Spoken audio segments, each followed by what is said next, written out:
Então eu tô aqui finalmente na aula de história. A aula de história hoje vai ser sobre os povos do Oriente Antigo, do Oriente Médio Antigo, que foi basicamente os povos que deram origem a toda a história que a gente conhece. Obviamente junto com o povo grego, mas os gregos eu vou falar depois, que também vou falar sobre as cidades-estado gregas. Vou falar sobre como eles funcionavam, então no geral, vou dar uma geral para vocês. Mas então, começando com os povos do Oriente. Os povos do Oriente eram separados mais ou menos em três. Assim, eram em quatro, mas eu vou falar sobre três que são os mais importantes, que são os que mais caem em um monte de prova, um monte de questão, assim. Vou explicar dos três e os três são bem conhecidos. Assim, tem uns que não são nem tanto conhecidos, que eu vou falar, mas tem um que é bem conhecido que eu vou falar agora, que é o... Eu vou falar do Egito, ó. O Egito, bem, o que eu posso falar do Egito? O Egito, na verdade, foi o primeiro local, país, vou falar país, que começou assim, que teve um estado, um modo de governo individualista.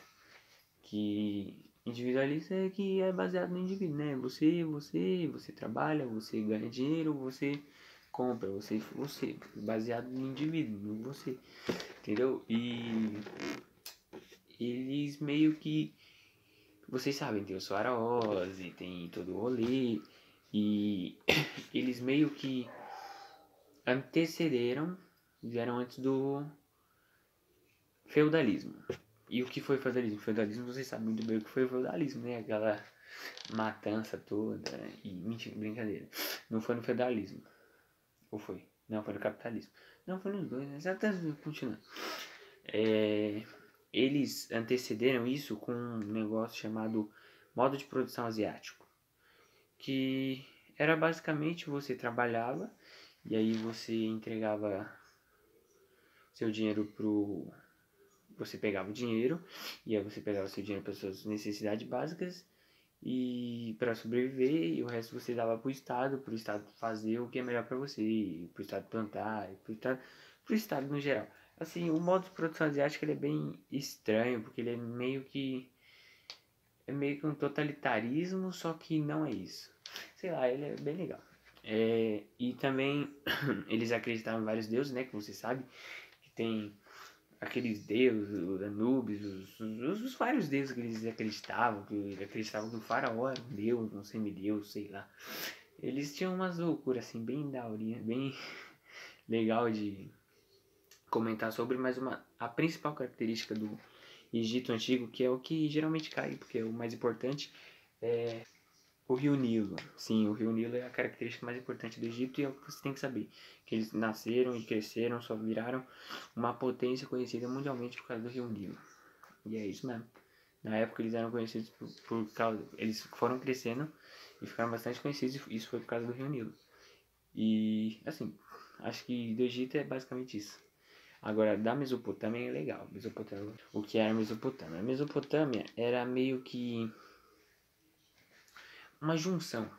Era tipo, eram 4 povos e no total eles eram uma unificação, que eu já vou explicar daqui pra frente porque eles eram uma unificação. Mas vocês têm que entender que eles ficavam entre o rio, um rio chamado Eufrates e outro rio chamado, qual que é o nome? O Tigre. O rio Tigre e o rio Eufrates. Eles ficavam bem, assim, localizados bem no meio. Não sei exatamente como era, mas eles eram conhecidos como a crescente fértil. Por que crescente fértil? Porque crescia bastante coisa perto do rio, né? E perto do rio cresce bastante coisa, por isso que crescente fértil. Eles eram uma junção dos suméricos, dos acadinos, dos babilônicos e dos assírios. Depois tem os sírios, tem os assírios. É isso.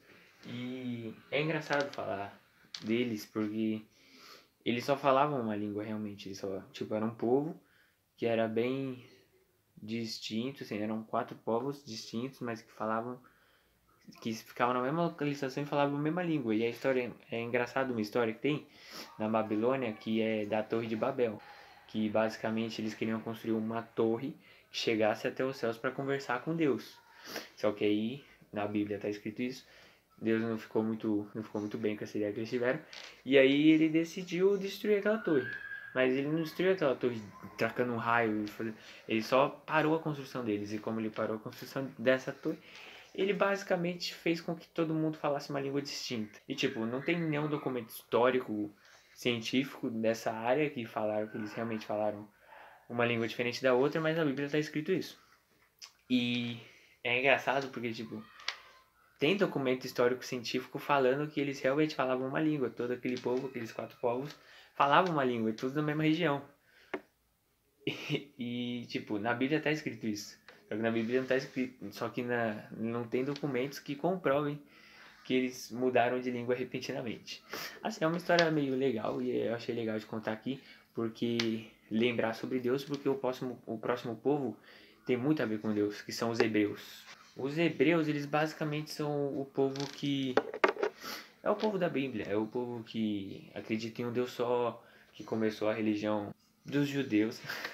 E é basicamente com os hebreus que começou a história na Bíblia. Os hebreus, vocês sabem a história dos hebreus, né? Não sei se vocês não sabem. Os hebreus começaram lá com Abraão e tem todo aqueles rolê. E aí teve Moisés, e aí Moisés tirou eles do Egito, porque eles estavam no Egito. E aí toda aquela história dos hebreus e tal.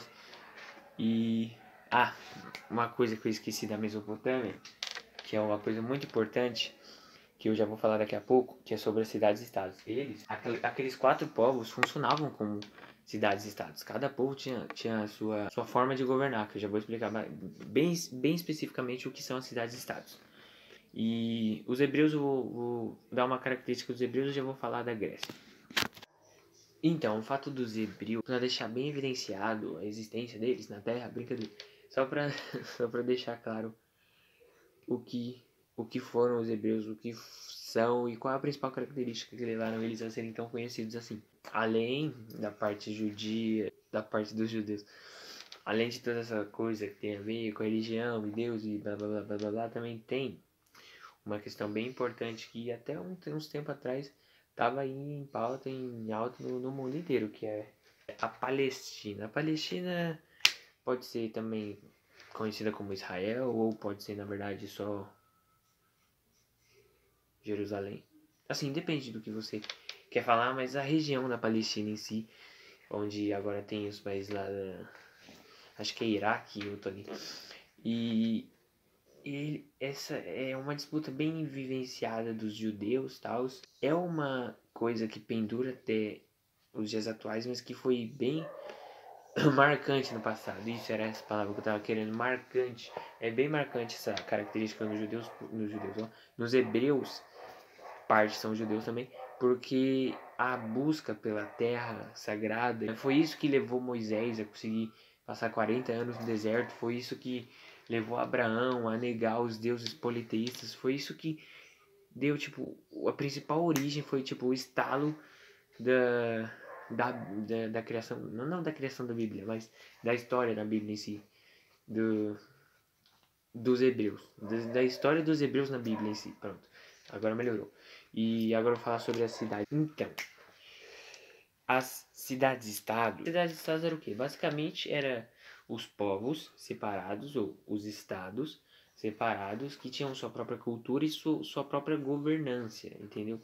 Tipo, cada estado tinha seu modo de governar, que era diferente entre um e outro, mas era tudo no geral a Grécia em si.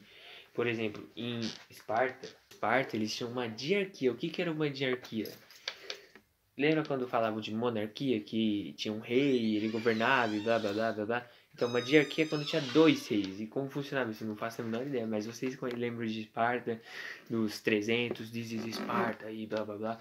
Isso, então, era assim que funcionava em Esparta. Agora, já em Atenas era diferente. Em Atenas era uma democracia. Sim, a mesma democracia. Não a mesma democracia idêntica ao que a gente tem hoje, mas era uma democracia. Era tipo, os cidadãos, que na Grécia não eram a mesma coisa que a gente tem, os cidadãos de hoje, eram outros cidadãos, mas eles basicamente elegiam um presidente, que na verdade era um rei, ou sei lá, o cara que governava no caso. Era uma democracia em si. E assim, eles eram, essas duas cidades que eu peguei como exemplo, eram tão distintas assim que eles até tiveram uma guerra que ficou conhecida como a Guerra Peloponeso, acho que era essa guerra. Mas era uma guerra bem, nossa, durou bastante tempo, enfraqueceu bem a Grécia. Foi bem triste, porque foi depois disso que a Esparta ganhou, só para deixar claro. Mas Esparta estava muito fraco também depois que ganhou. E aí a Roma estava aumentando seu império. E aí a Roma conseguiu conquistar a Grécia. Foi isso. Mas vocês entenderam o que são as cidades-estados. E outra característica da Grécia que é bem interessante é o politeísmo. Eles acreditavam em vários deuses, tinha Zeus e blá blá blá, um monte de deuses e semideuses, e tinha várias coisas que só da Grécia mesmo, que era bem legal. Então a cultura da Grécia também foi bem diversificada e foi bem comparada também com os povos do Oriente. Que, tipo, eles basicamente ascenderam na mesma época, os povos do Oriente talvez um pouco antes, mas eles mantiveram assim, tipo, meio que alinhados assim o seu nível de desenvolvimento em si. Por exemplo, na Grécia tinha teatro, essas coisas, e os povos do Oriente não se preocupavam tanto com isso, mas também tinha umas demonstrações assim, só que eles preferiam mais governar e essas coisas. E tanto que o declínio do Egito se deu por consequência da Roma também.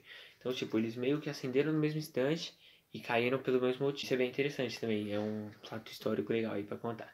Eu vou voltar daqui a pouco com duas questões, uma sobre os povos do Oriente e a outra sobre as cidades e estados da Grécia, sobre a Grécia em geral também, porque é bem legal falar sobre a Grécia, porque a Grécia é bem interessante.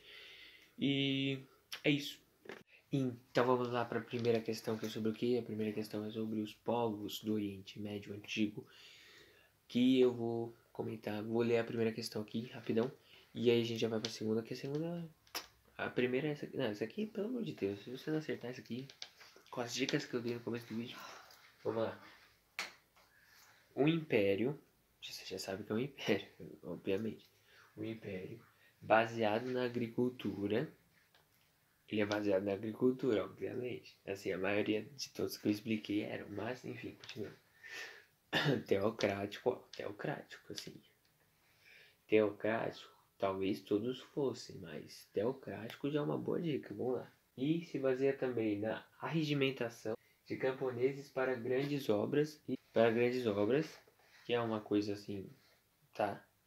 E também são dependentes de um grande rio. Eu dei destaque aqui no 1, lá não tem destaque no 1, mas de um grande rio, dependência de um grande rio. Vamos às opções. Fenícios e a importância do Tigre. Assim, eu disse que a Crescente Fértil, ela tem dois rios, né? Que é o Tigre e o Eufrates. Se os fenícios têm a importância do rio Tigre, por que eles não têm o Eufrates também? E é só de um grande rio, então, não sei, vamos pensar nessa área, né? Vamos pensar na B, Hititas, que e a importância do Eufrates. Quem são os hititas?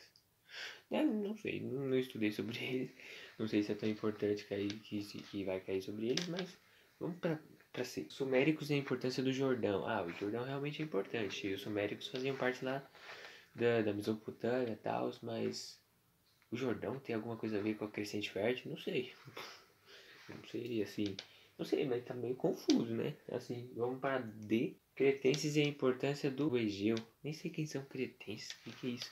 Enfim, vamos para Eito e a importância do Nilo. Gente, só pelo teocrático já dava para perceber, assim, uma dica, assim. Faraó, lembra das dicas que eu dei lá? Então, é óbvio que essa é aí, né? Não tem nem dúvidas. Talvez na A você poderia ficar com dúvidas. No fenício e a importância do tigre. Mas só lembrar que a crescente fértil foi dois rios. São dois rios que fazem parte da crescente fértil. Então, não é a importância de um rio só. Então, assim, lê a questão, presta atenção. Eu sei que é difícil quando você está fazendo a prova, mas presta atenção nos mínimos detalhes, que é aquilo que eles vão querer pegar de você. Então é isso por hoje. É nóis, valeu. Depois eu venho com mais questões e mais coisas e mais explicações e mais coisas para vocês. É nóis.